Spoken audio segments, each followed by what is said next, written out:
বন্ধুরা, তোমরা এরকম সমস্যার মধ্যে পড়ে গেছো? সেটেলের মধ্যে সমস্যা, এদিকে তোমাদের চাপের মধ্যে সমস্যা। এখানে যে আছে আমার ববিন এখানে ঘুরছে না, চাকাও কোনো মতে ঘুরছে না। তাহলে আমি কি করে ববিনটাকে বের করব? এরকম অনেক হয়ে যায় সেলাই অবস্থা। যারা নতুন আছো, নতুনদের জন্য বলছি, বেশিরভাগ এগুলো নতুনদের জন্য হয়ে যায়। বা সুতা ফেঁসে গেছে, আজকে চলো তোমাদেরকে তিনটা একসঙ্গে আমি তোমাদেরকে দেখিয়ে দিচ্ছি কিভাবে তোমরা এই সমস্যার মধ্যে পড়ে গেলে সমস্যা থেকে বের হতে পারবে একদম বাড়িতেই বসে বসে।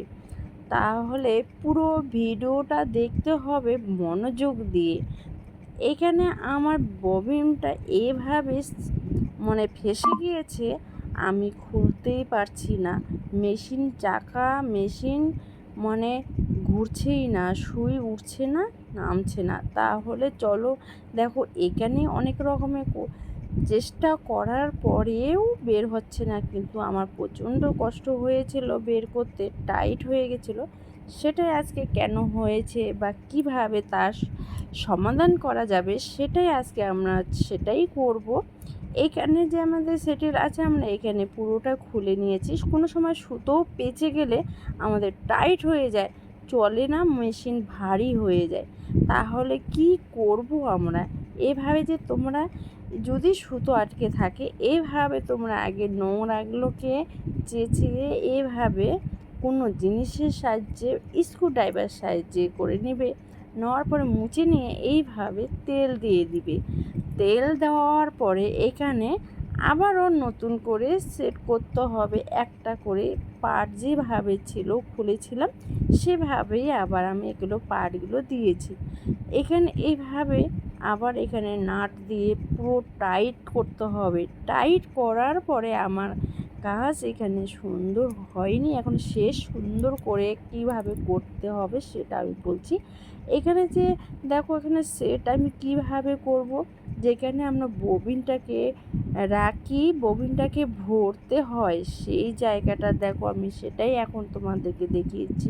উল্টো পাশে যদি না হচ্ছে আবার সিধা করে নাও, এভাবে আবার মেশিন পার্টটাকে ঘুরিয়ে নাও, নিয়ে দেখো আমাদের সেট হয়ে গেল।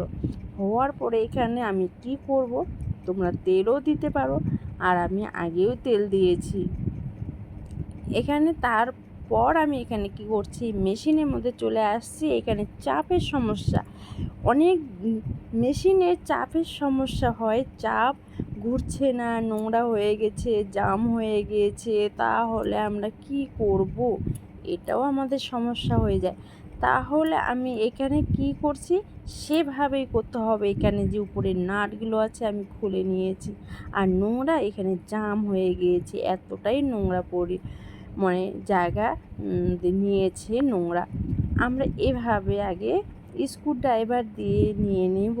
এখন আমার কি এখানে মাঝখানে যে আছে স্ক্রুড্রাইভার কাজ করবে না, এখানে নিয়েছি আমি সুই বা কোনো পিন নিয়ে এভাবে নোংরা দেখছো কতটা বসে গিয়েছে। এরকম হলে পরে মেশিনে চাকা চাপটা ঘুরতে চায় না, অনেক রকমের যে চাপ জমে যায়। আর এইভাবে যদি তোমরা করো, এখানে নিচে তেল দিবে, উপরে না। এভাবে সুন্দরভাবে মুছে নিতে হবে। মুছে নেওয়ার পরে এখানে আবারও আমি প্লেটটাকে বসিয়ে দিলাম। বসিয়ে দুই দিকে যে নাটটা আমি খুলেছিলাম এটাকে একদম টাইট করে, একদম টাইট করে এখানে দিতে হবে। তবু কিসের সাহায্যে? স্ক্রুড্রাইভারের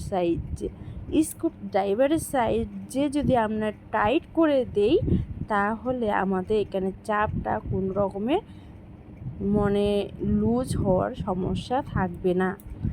এখানে একটা যদি আমাদের কিছু কিছু জিনিস একদম বাড়িতে শিখে রাখার দরকার।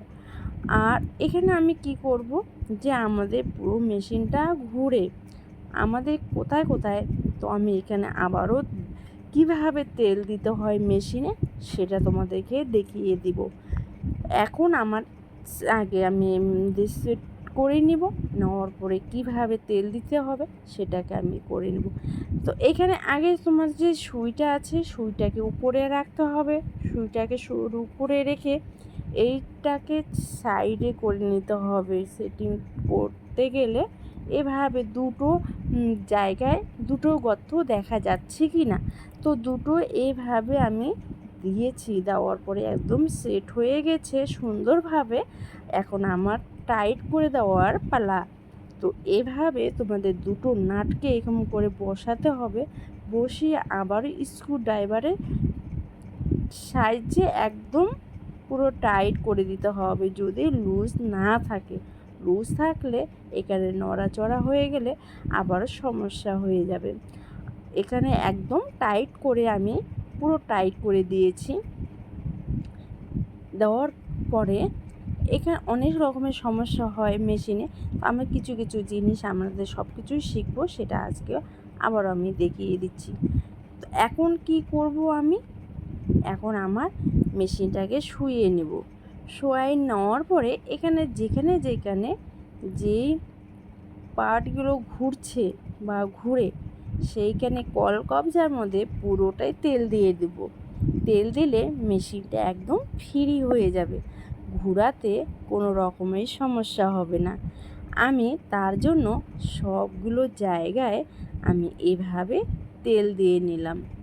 তেল দেওয়ার পরে মেশিনটা আমার একদম সুন্দর নতুনের মতন চলবে। আগে আমি কি করব, নিচে তেল দিয়ে নিলাম, তারপরে উপরে দিব। এই চাপের মধ্যে দেখতে হবে তেলটা কম দিতে হবে। এই চাপ যেটা আমি দেখিয়ে দিলাম সেটা উঠা নামা করবে। আর এখানে যে চাকার মধ্যে তেল দিচ্ছি এই চাকাটা দেখতে হবে মাঝে মাঝে যদি সুতো না ভেসে যায়। আর এখানে যতটা জায়গা আছে আমি সব জায়গায় যে যে জায়গায় তেল দিয়েছি তোমরাও সেটা চেষ্টা করবে। হ্যাঁ নতুন বন্ধুরা, তোমাদেরকে কীরকম লাগলো আমার আজকের ভিডিও? এখন চলো আমরা ববিন সেট করব কিভাবে, সেটাই আমরা আজকে শিখব। তো সুইটাকে আবারও বলছি, সুইটাকে উপরে রাখতে হবে, সুইটাকে নিচে রাখলে হবে না। আর এই ঘাট আছে দেখো এখানে, এই ঘাটটাকে সুই উঠালে এই ঘাট আমাদের ছেড়ে দিবে। আর এই ঘাটটা যা সুইটাকে আর এই যে আমাদের হাতটাকে আঙুলটাকে এইভাবে নিতে হবে। নেওয়ার পরে আমাদেরকে এখানে বসিয়ে দিতে হবে। এখানে বসিয়ে দিব যতক্ষণ আমাদের আওয়াজ একটা হবে না তখন আমরা এখানে আমরা মনে করব এটা সেট হয়নি, তো একটা আওয়াজ হয়ে গেছে। কিছু কিছু